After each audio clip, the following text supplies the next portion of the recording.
In my book, A New Spirituality Beyond Religion, which is available in libraries and other places, I write in detail about what it is to be a man, what it is to be a woman, the energies that combine together, and how the world and how we as individuals, our energies got lopsided to focus on the masculine as the supreme and ideal authority, way to be, the dominant force, so to speak, that has created this man's world that has prevailed.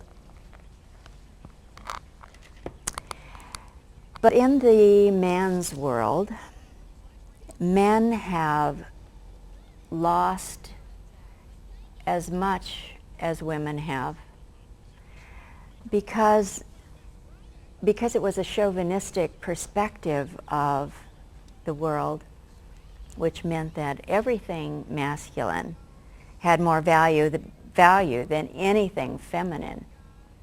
That meant that we've lived in a world where energies that can be described as feminine energies available to everyone, those have been devalued. And so men themselves have abandoned their own feminine energies. To save time, I wrote out what the major components of feminine energies and masculine energies are.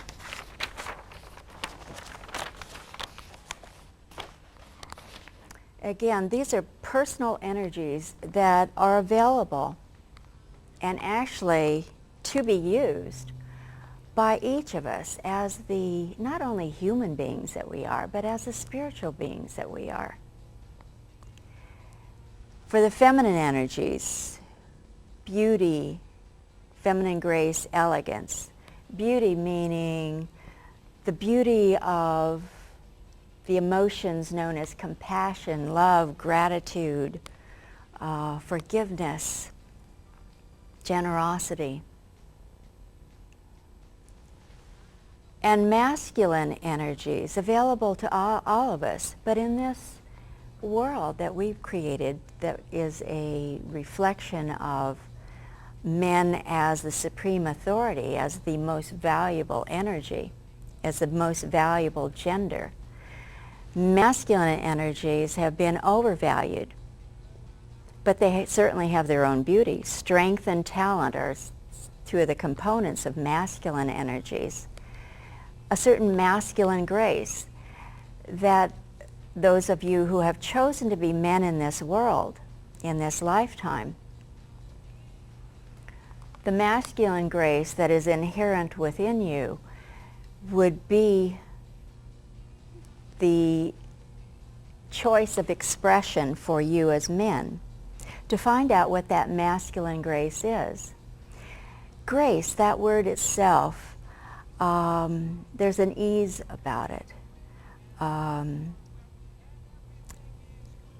Nothing about struggle, nothing about sacrifice, pain, nothing about being rigidly masculine, living by strict rules and regulations. No, the term masculine grace, there's a flow to it. Confidence and courage, two more components that make up the masculine energies.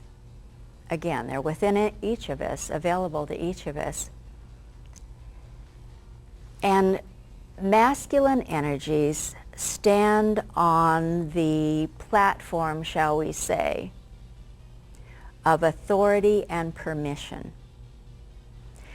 In the chauvinistic world that once was a patriarchal world that we created, got twisted and distorted into male chauvinism, we created authorities, establishments, even the supreme authority of our religions, which has been this masculine father god, an invention of the organized religions that were created out of male chauvinism. And we've given, each of us, given this part of ourself, the authority and permission part of ourself, to those representations of masculine domination.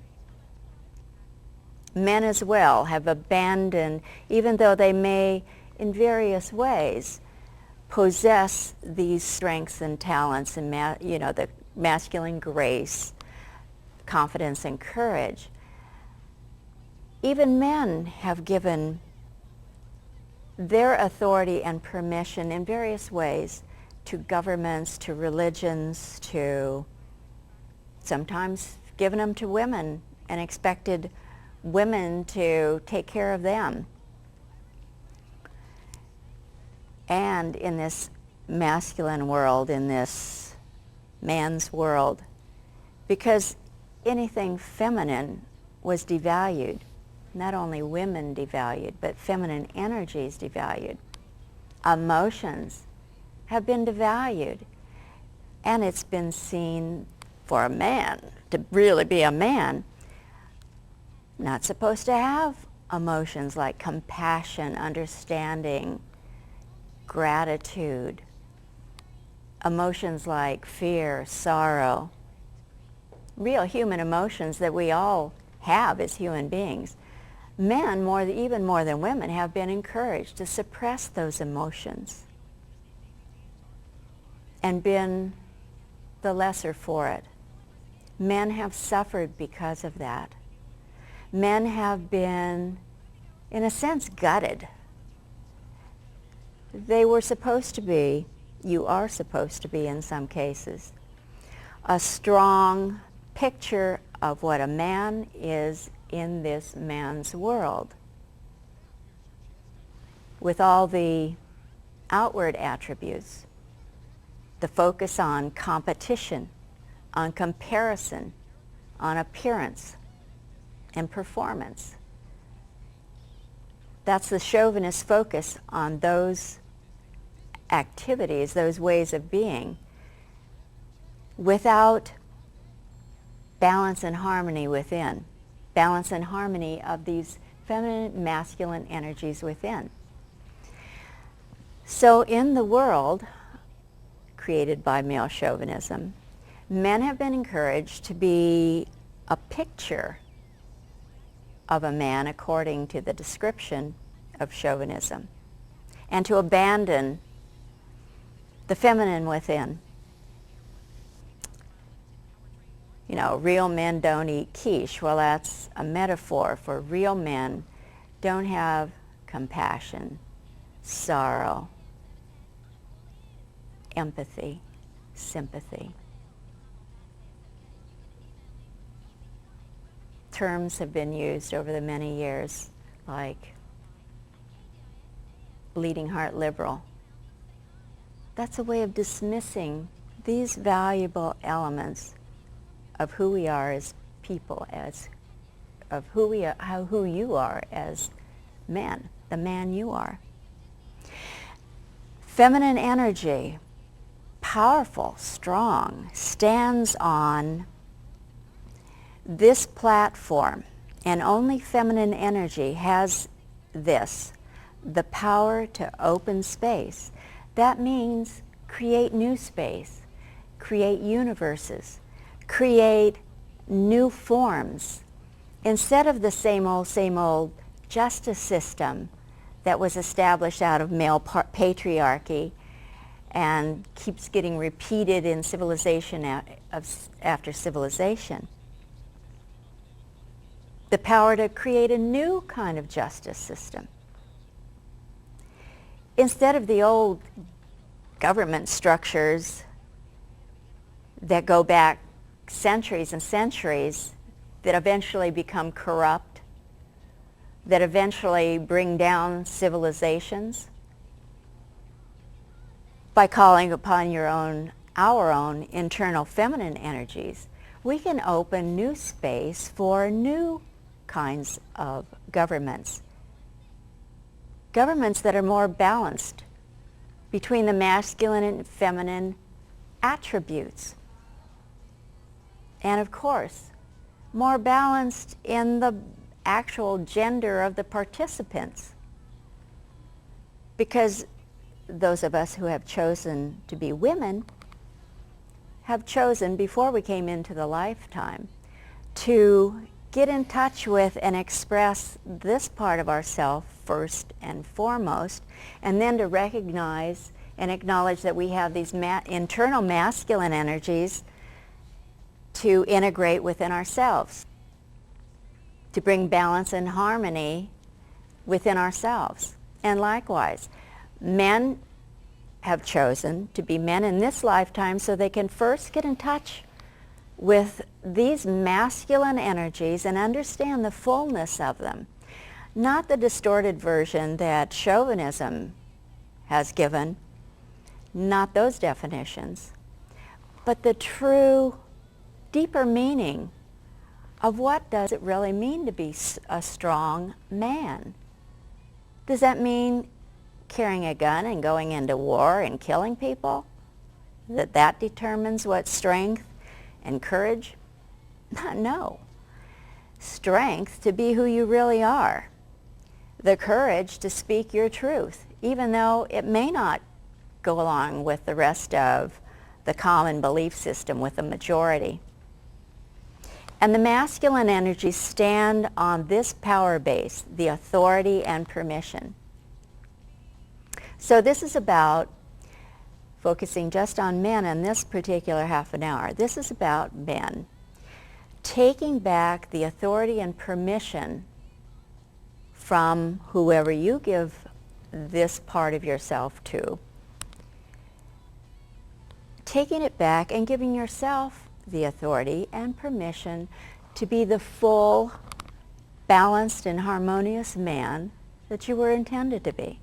The full and balanced human being you were meant to be.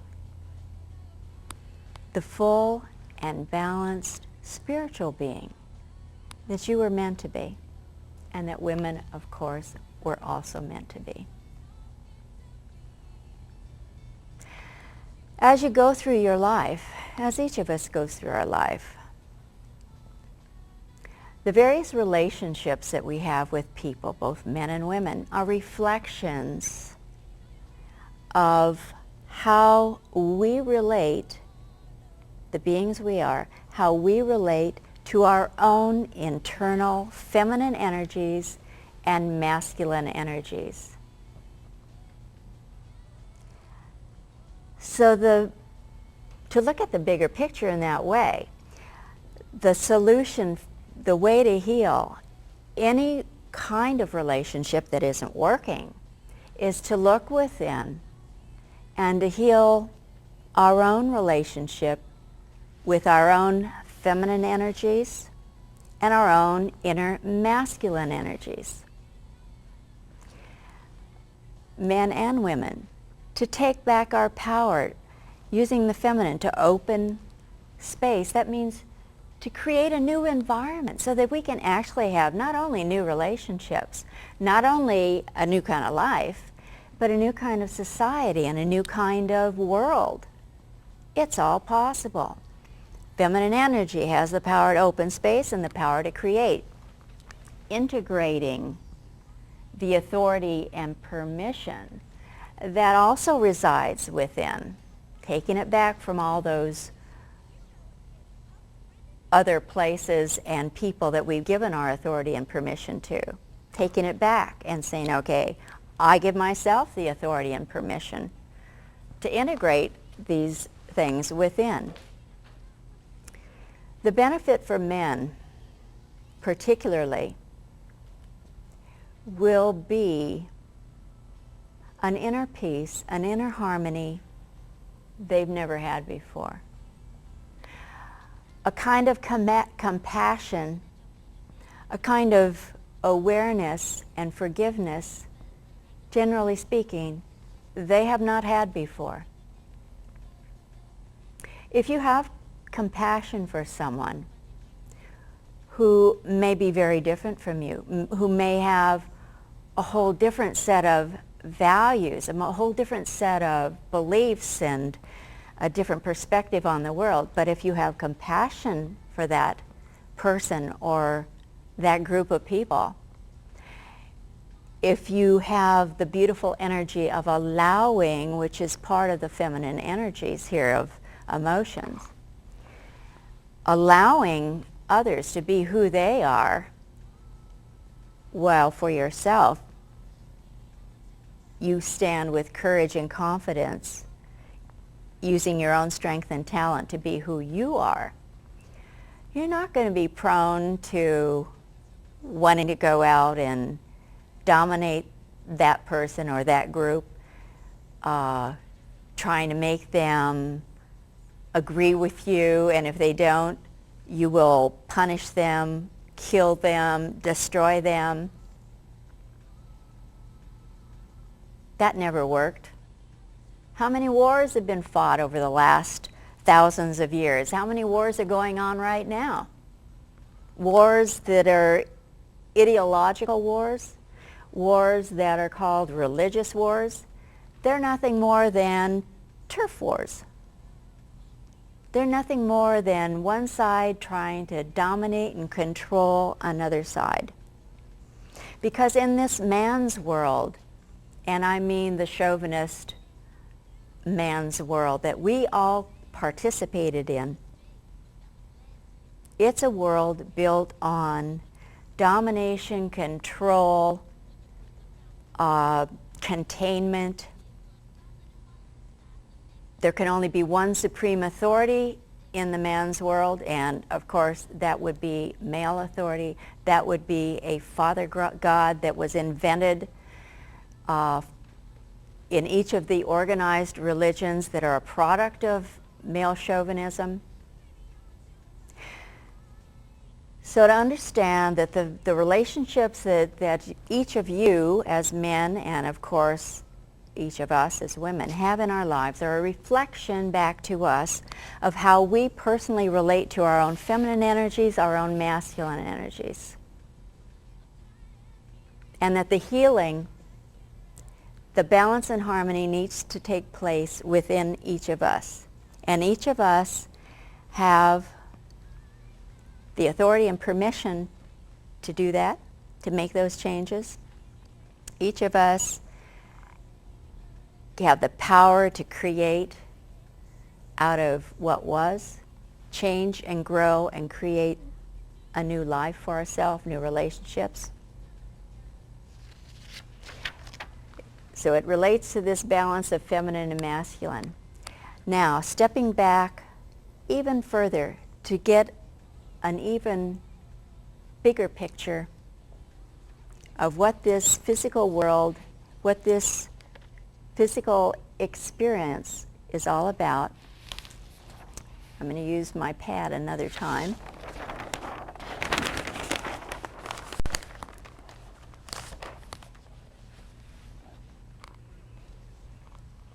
As we heal the relationship that we have within ourselves, our relationship to our own feminine energy, masculine energy, balancing and harmonizing those within ourselves all day long, every day, they're never perfectly balanced. They're never perfectly in harmony because they're energies and they're constantly moving and flowing. But to be consciously aware that we have those energies within us and available to us. The even bigger picture is this one. Each one of us are spiritual beings on our own individual spiritual journey. We decided that we would come into the physical world in order to learn and grow. The physical world has many benefits for us. We have our five senses, so we're constantly getting feedback through our sight, smell, hearing, touch, taste. The physical world has time and space, so we can make mistakes and we can change. We made mistakes in the past lifetimes. We can change those. We always have an opportunity. We've made mistakes in this lifetime, and we can change and heal and grow at any moment. It's just a matter of taking responsibility, giving ourselves permission and authority, taking back our power to open new space. That means be different. To create, that means recreate ourselves in a new way. The bigger picture that's also here is this one. We are spiritual beings. We are on a spiritual journey from our origin. Our origin from our creators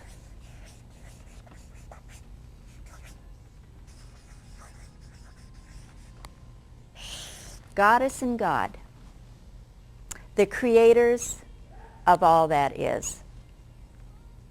In the field of quantum physics, quantum mechanics, the discoveries, and also astronomy, the discoveries more and more frequently are showing that there was some mysterious origin to the universe.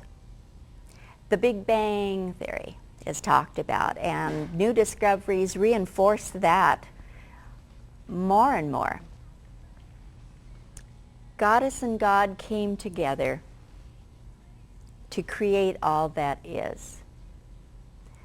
The goddess, which would be the epitome of feminine energy, had the power to open space. So she opened the space of the universe. And each one of us, as part of all that is, have a spark of consciousness from the mind of God. We have the thread of soul from the goddess.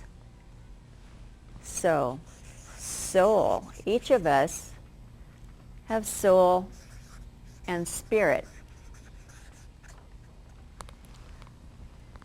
That means each one of us have a piece of Goddess and God within us. The balancing of our own masculine and feminine energies not only brings about a harmony and balance within ourselves, but it helps to get us back in touch with our origin. This road of discovery, this spiritual path that each one of us is on, the bigger picture is this. We moved away from Goddess and God. We experienced, those of us who chose to be in the physical world, we experienced lifetime after lifetime after lifetime. We're down here in the physical world. This is a round trip. The sooner we understand about balancing and harmonizing masculine and feminine, getting more and more in touch with soul and spirit, and understanding that we're on a return trip back up to our origin, and they're also growing and changing too, the more successful and happy we will be and our world will be. I want to thank you for paying your attention to the show today. And once again, the name of the show is Living Wisdom. And this is Patty Paul saying goodbye until the next time.